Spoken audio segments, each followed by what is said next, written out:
When someone says they hate you, oftentimes we brush it off. We think, who doesn't? It's just an expression, right? Well, sometimes it's just that. Sometimes it's an emotion so powerful that it pushes us to do things we never imagined we're capable of.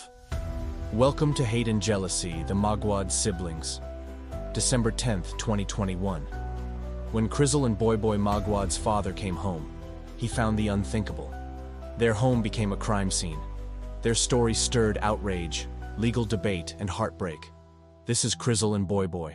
Crizvlle was 18, raising hope as a nursing student. Boyboy, 16, still in high school. Their lives were filled with the dreams and ambitions youth brings, interspersed with family life. They lived quietly, known in their community for kindness. On December 10th, 2021, everything changed. In the afternoon of that day, after their father Danny arrived home in their residence in Bogo City, Bohol, he had no idea that his kids were already dead. According to what he was able to recall, he arrived home around 3 p.m. He noticed nothing unusual outside their house. At the time, he thought his children were in school. After all, it was a weekday, so he went straight to his room to take a nap. But when he woke up, something was wrong. He said he tried calling out to his kids, but there was no answer. That was when he decided to check on them. As he went out of the room, he saw something that immediately sent him into a panic. Both of his children were lying lifeless on the floor. Danny quickly called for help, rushing his kids to the nearest hospital, but it was too late. Both of them were already dead. Danny learned that before he arrived home, 2 people were seen leaving their compound. One of them was their adopted sister, 19-year-old Janice. It was her who reported the incident to the police. She claimed that while they were at home, 2 masked men entered their house, killed his children, and then fled. She also sustained injuries on her arm, which she said was inflicted by one of the suspects. But as investigators dug deeper into the case, things didn't add up. First, there was no sign of forced entry. Second, some of Janice's statements were simply too contradictory. For instance, why would the suspects only kill the siblings and leave her alive? Why would they have injured her if their goal was to simply flee? These were just some of the things that made the police suspicious. According to Bogo City Police Station Chief Michael Basts, he said, quote, "I am looking at all angles. She could have been involved or not. Maybe she was also a victim." And a couple days after the incident, Janice would be arrested. Police said they found enough inconsistencies in her statement that they had probable cause to take her into custody. Janice eventually confessed to the crime. Her confession corroborated with another suspect, a minor, who they also took into custody. The siblings' death was caused by traumatic brain injuries after they were hit in the head several times with a wooden object. As both suspects were minors at the time of the incident, the case was transferred to the Department of Social Welfare and Development for investigation. Since children are afforded certain rights under the law, the court will determine if they are indeed capable of committing crimes. If they are, then they can be held criminally liable. In a 2021 article from Rappler, DSWD Secretary Rolando Bautista said, quote, "We need to discern first if they are accountable or not as defined in our laws on children. This is what the law requires."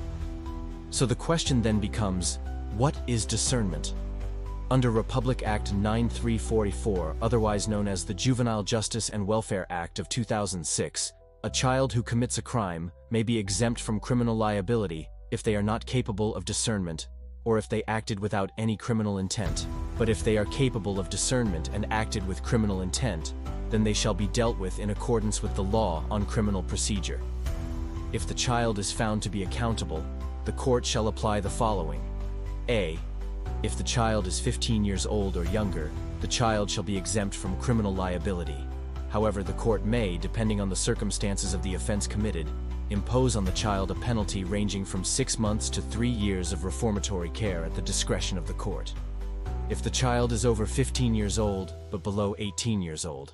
In the case of the Maguad siblings suspects, the court determined that both were capable of discernment, and so they were charged accordingly. The family, however, begged to differ. According to them, the supposed confession was coerced, and the minors were only declared as capable of discernment because of peer pressure. But nonetheless, on February 2022, the Bohol Provincial Prosecutor's Office found probable cause to charge both suspects as adults for murder.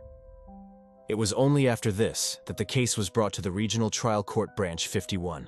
In October 2022, the court found both the 19-year-old and the minor accountable for the crime of murder and sentenced both of them to 40 years of imprisonment each. Both Janice and her minor accomplice are currently detained at the Youth Detention Center in Danao City. The minor has since turned 18 years old. The family expressed disappointment at the sentence handed down to Janice. According to Danny, he said, quote, "Gusto ko po silang makasuhan ng double murder. Hindi po kasi kami pinagbigyan ng justice para sa aming mga anak." Their case also prompted calls for review of Republic Act 9344, particularly on the issue of confidentiality. In a news interview, Boyet Maguad, the father of the victims, said, quote, "Hindi po dapat may confidentiality of records for heinous crimes. Dapat pong malaman ng lahat kung ano ang ginawa nila." The case also sparked conversation about informal adoption. While the siblings were not formally adopted, Janice lived with the family long enough to be considered as part of it. She also grew up alongside the siblings and was treated as such. In a news article from the Philippine Star, lawyer Maria Elame Lim, who specializes in family law, explained that in informal adoption, a person is taken into a family without going through legal proceedings. But according to her, this does not give the adopted person the same rights as a legitimate child.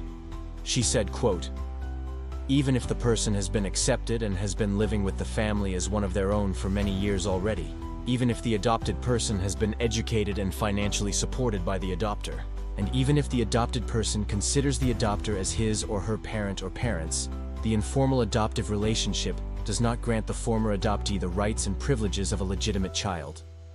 But aside from these, the case opened a larger discussion on the issue of jealousy, something that many people can relate to. In fact, even the Maguad siblings' father acknowledged that jealousy could have played a role in the incident. He said, quote, "Siguro po, jealous na jealous lang siya sa kapatid niya." But despite these reactions and talks about possible motives, the real reason behind the crime might never be fully known. There is only so much that evidence can prove.